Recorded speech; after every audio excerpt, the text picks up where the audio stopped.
ছাত্র জনতার গণ অভ্যুত্থানের মুখে 2024 সালের 5 আগস্ট ভারতে পালিয়ে যান সাবেক প্রধানমন্ত্রী শেখ হাসিনা। এরপর থেকে সেখানেই আছেন তিনি। তবে পালিয়ে থাকা অবস্থায় বিভিন্ন উস্কানিমূলক বক্তব্য দেওয়ায় ভারতকে একাধিকবার তার ব্যাপারে সতর্ক করেছে বাংলাদেশ। তা সত্ত্বেও উস্কানিমূলক কথাবার্তা বলেই যাচ্ছেন তিনি। এদিকে বাংলাদেশ অভিযোগ করেছে ভারত শেখ হাসিনাকে রাজনৈতিক কর্মকাণ্ড পরিচালনার সুযোগ দিচ্ছে, যদিও ভারত এটি অস্বীকার করেছে। তারা বলেছে সরকারের পক্ষ থেকে স্বৈরাচার হাসিনা বা পালিয়ে যাওয়া অন্য কোনো বাংলাদেশি রাজনৈতিক কর্মকাণ্ড পরিচালনার সুযোগ দেওয়া হচ্ছে না।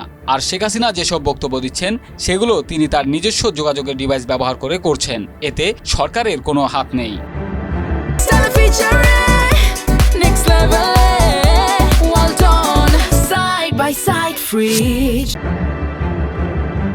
বৃহস্পতিবার 18 ডিসেম্বর কংগ্রেস নেতা শশী থারুরের নেতৃত্বাধীন পররাষ্ট্র বিষয়ক পার্লামেন্টারি কমিটি বাংলাদেশ ও ভারতের সম্পর্ক নিয়ে একটি প্রতিবেদন দেন। ওই সময় হাসিনার বিষয়টি উঠে আসে। তখন এক প্রশ্নের জবাবে ভারতের পররাষ্ট্র সচিব বলেন তিনি তার বক্তব্য দিচ্ছেন নিজস্ব যোগাযোগের ডিভাইস দিয়ে, যেগুলোতে তার অ্যাক্সেস আছে। ভারত সরকার হাসিনা বা বাংলাদেশের কোনো রাজনৈতিক ব্যক্তিকে কোনো ধরনের রাজনৈতিক কার্যক্রম পরিচালনার ব্যবস্থা করে দিচ্ছে না।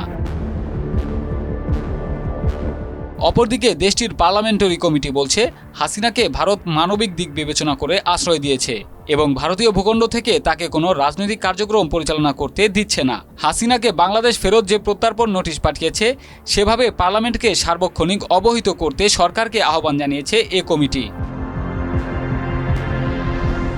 এছাড়া বাংলাদেশের বর্তমান পরিস্থিতি 1971 সালের মহান মুক্তিযুদ্ধের পর ভারতের জন্য কৌশলগত সবচেয়ে চ্যালেঞ্জিং মুহূর্ত বলে জানিয়েছে দেশটির পররাষ্ট্র বিষয়ক পার্লামেন্টারি কমিটি। তবে এটি কোনো বিশৃঙ্খল পরিস্থিতিতে রূপ নেবে না, কিন্তু ভারতকে এই পরিস্থিতি মোকাবেলায় সতর্ক হতে হবে, নয়তো ঢাকায় নয়াদিল্লির গুরুত্ব কমে যাবে বলে সতর্ক করেছে এ কমিটি।